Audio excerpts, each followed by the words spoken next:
Hey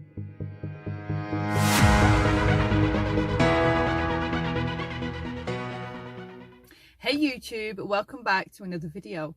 So in this one, I'm going to speak a little bit about mental agility and what we consider typically strength, like looking a bit at what we consider to be, what demonstrates, should I say, a strong individual, okay, because we all differ on that, all right? So, for example, a lot of people would think that being directly aggressive, responding to every little thing that's said about them, that shows their strength of character, that they're a strong person. They don't take messing about, they won't be fooled around with, etc, etc, okay? And you could definitely argue that that's true. If you see somebody and they're strong, forthright, very assertive, you could definitely be led to think that that equals strength, okay? But which is my old, or should I say, like how I used to think I needed to be strong. But these days it's totally changed, and what I consider strong now is completely different to what it used to be. I feel like now being strong or having strength is being able to stay in this pulled together state while you deal with conflict, while you deal with things that have made you angry, while you deal with things that maybe have upset you or caused an issue somewhere along the line. All right, so like what I'm getting at is in the last couple of videos, or the last two mini series, we've looked at people's reactivity, okay? So just building on from that, if we are reactive, and if we react to every single thing that goes on around us, or every single thing that somebody says, okay, who's controlling us at that point? Who's in control? Is it us because we leap up to confront whatever the issue is in an aggressive, possibly abusive way, you know, using lots of derogatory language, swearing, calling names, being really, you know, in your face aggressive? Is that, or would you consider that somebody to be in control of themselves and something that demonstrates mental agility or mental strength? I'll leave that up for you to decide. Okay, my take on it is this: being able to sit in a pulled together state, right, while people say hurtful, nasty, cruel things about you, and not rise out from this state. All right, so you'll notice the defensiveness rise up when you first hear things, the aggression, the anger, the upset, the hurt, the emotions, whatever they all are, they rise up and become like this big explosion. Who's in control though at that point? It's the words that somebody have said have affected you into that state. Who's in control? Who's strong, really, when we look into it? Where's the strength?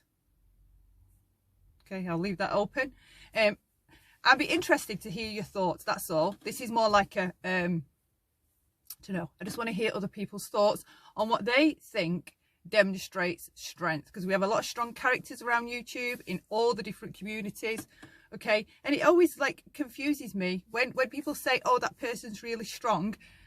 My take is, occasionally I find that person highly reactive, and you're taught, say for example, if you are in recovery for codependency, recovery for personality issues, say, or you're having therapy to manage trauma, okay, we're taught in CBT how to stay in this state when dealing or managing with anger, emotions, conflict, issues. Okay, so like I talked about in the last series, there are certain areas where an emotional reaction would be absolutely fine, healthy, you would say, healthy, right? But is it healthy to be reacting constantly to the words of other people? We see a lot of that on YouTube, and I always kind of wonder, does the person never learn that somebody else is actually in control at that point? Because you've seen the words that somebody else has said, and they get you to come out of this state. Okay, I'd rather stay in this state, deal with the words, deal with the issue, without coming out of this state. I'm in control of being this pulled together. I will decide when, how, where I'm going to be emotionally reactive to something. So like if somebody hurt me, like came and, you know, started smashing my car up, or did something, I'm just going back to the same thing I've probably already touched on.